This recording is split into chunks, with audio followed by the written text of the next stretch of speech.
Foundation और अमृता फडणवीस द्वारा आज शारदा मंदिर school Ganga Devi grant road Mumbai में रक्तदान शिविर का आयोजन किया गया। मुंबई भाजपा अध्यक्ष विधायक मंगल प्रभात लोढ़ा ने कार्यक्रम में मार्गदर्शन किया। कार्यक्रम में समाज सेविका मंजू लोढ़ा, परमवीर AR डायरी की लेखिका और लोढ़ा फाउंडेशन की अध्यक्षता मंजू मंगल प्रभात लोढ़ा ने प्रमुख अतिथि व दिव्यांश फाउंडेशन की अध्यक्षता अमृता देवेंद्र फडणवीस का पुष्प गुच्छ देकर स्वागत किया। दोनों ने संयुक्त रूप से दीप प्रज्वलन कर इस रक्तदान शिविर का उद्घाटन किया तथा वहां उपस्थित सभी कार्यकर्ता, महिला मोर्चा, युवा मोर्चा और रक्तदाताओं को संबोधित किया।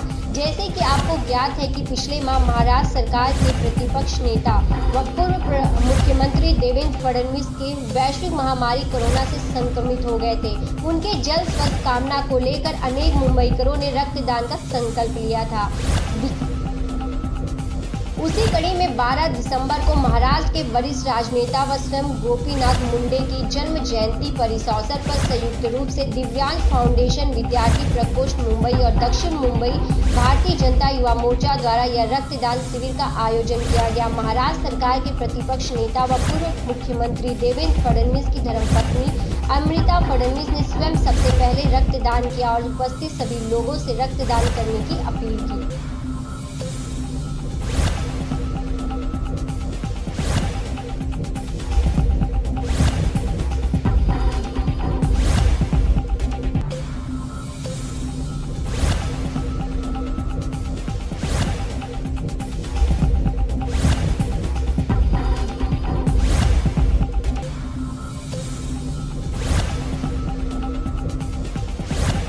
फाउंडेशन आपका है, जैसे आज ब्लड डोनेशन कैंप आयोजन किया गया, उसमें आपने ब्लड डोनेट किया।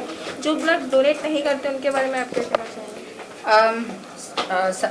सबसे पहले मैं कहना चाहूँगी, आप सब लोग जो आए हैं, जिनको डॉक्टर ने ओके कहा है, आप सब ने ब्लड डोनेशन करना चाहिए। मैंने किया है और मुझे अच्छा लग रहा है। आज मैं आपको ये कहना चाहूँगी कि ब्लड की रिक्वायरमेंट महाराष्ट्र को सबसे ज़्यादा है आज की डेट में। कोरोना के संकट की वजह से जो स्व इच्छा से ब्लड डोनेट करते थे वो सामने नहीं आ रहे हैं और ब्लड डोनेशन शिविर ज़्यादा हुए नहीं है। उसकी वजह से महाराष्ट्र में सिर्फ 1 दिन का ब्लड बाकी है ब्लड बैंक्स में। तो मुझे लगता है ये एक अलार्मिंग सिचुएशन है और हम सब ने आगे आके ब्लड डोनेट करना चाहिए। जहां हमारे देश में कोरोना के पहले 1,20,00,000 यूनिट्स ब्लड लगता था, उस वक्त अवेलेबल था 90 लाख और आज तो उससे भी कम हो गया है। तो ये बहुत अलार्मिंग सिचुएशन है। जो भी ब्लड डोनेट कर पाए उन्होंने आगे आके ब्लड डोनेशन करना चाहिए। जैसे कोरोना काल में जैसे कि ब्लड बहुत कम हो चुके हैं, उसके बाद जो हॉस्पिटल्स है उसमें बेड्स भी बहुत कम हो चुके हैं। कोरोना की जो सिचुएशन है बहुत ख़राब चल रही है, मतलब इस टाइम पे हर सिटी, हर शहर की, उसके बारे में आप क्या कहना चाहिए? डेफिनेटली महाराष्ट्र के बारे में तो मैं ये बोलूँगी कि हाईएस्ट डेथ्स महाराष्ट्र में हुई है, highest number of corona patients Maharashtra में है। तो सिचुएशन अलार्मिंग काफ़ी रही है और अभी भी कंप्लीट कंट्रोल में नहीं है। इस पे इनफैक्ट हम लोग भी एज NGOs या नॉर्मल इंसान हम लोग भी योगदान दे सकते हैं एटलीस्ट सेफ रह के। अच्छा, जैसे किसानों के, जैसे किसान 15 दिन से बाहर वहाँ पे आंदोलन कर रहे हैं, उनकी मांगे पूरी होनी चाहिए, मतलब वो बोल रहे हैं, लेकिन इतने बड़े पैगाम पे जिन्होंने मतलब उनके जो अपोजिट पार्टी सपोर्ट करी, उसके बारे में आप क्या कहना चाहेंगे?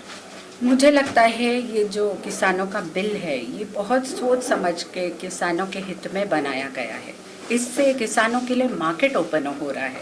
इनफैक्ट आज जो पार्टियां इसके खिलाफ बोल रही है वो खुद ही दिसंबर 2019 में बोल रही थी कि APMC में सबसे ज़्यादा करप्शन होता है, तो एक सी चेंज की ज़रूरत है। तो वही पार्टीज अभी इसके अगेंस्ट जा रही है। इनको एक मुद्दा ही चाहिए, गुमराह कर रहे हैं, ऐसा मुझे लगता है। इनफैक्ट महाराष्ट्र पहला राज्य था जहां ये जो नेशनल पॉलिसी आ रही है फार्मर्स बिल, वो महाराष्ट्र में ऑलरेडी लागू है, आपको पता होगा, और कई किसान बहुत ज़्यादा उनको इससे फ़ायदा हुआ है। तो मुझे लगता है जब महाराष्ट्र ने ऐसी पॉलिसी लाई और जहाँ के आप बात करते हैं न्यूनतम हमी भाव का, तो न्यूनतम हमी भाव पे तो महाराष्ट्र ने एक पॉलिसी भी बनाई थी, प्रोविजन रखा था कि जिसने वो दिया नहीं किसान को तो उसको दंड दिया जाएगा। तो ऐसा हर स्टेट इसमें एड ऑन कर सकता है, पर जब दो को एकदम पहाड़ बना देते हैं। मैडम बात करते हैं ब्लड की, तो हमेशा जेंट्स आगे आते हैं, तो आपने खुद ने दिया है, तो लेडीज लोगों को किस तरह आगे आना चाहिए और आपके बीजेपी से रिलेटेड किस तरह मैसेज देना चाहेंगे कि लोग जैसे लेडीज आगे थोड़ा डरती है कि ब्लड देने में, तो आप क्या मैसेज देना चाहेंगे? देखिए कुछ धारणाएं हैं जो गलत है ब्लड देने ना देने के लिए। कुछ मुझे लगता है स्त्रियों ने ही आगे आना चाहिए तो पूरा परिवार आगे आएगा। और मुझे लगता है कि अपने संस्कृति में क्या कहा गया है, सबसे महान दान शरीर के किसी भी अंग का दान है, और ब्लड आपके शरीर के अंग का दान है, जिससे आपको कोई नुकसान नहीं है। इनफैक्ट आप देख रहे हैं सक्षम न्यूज इंडिया, सबसे पहले सबसे तेज।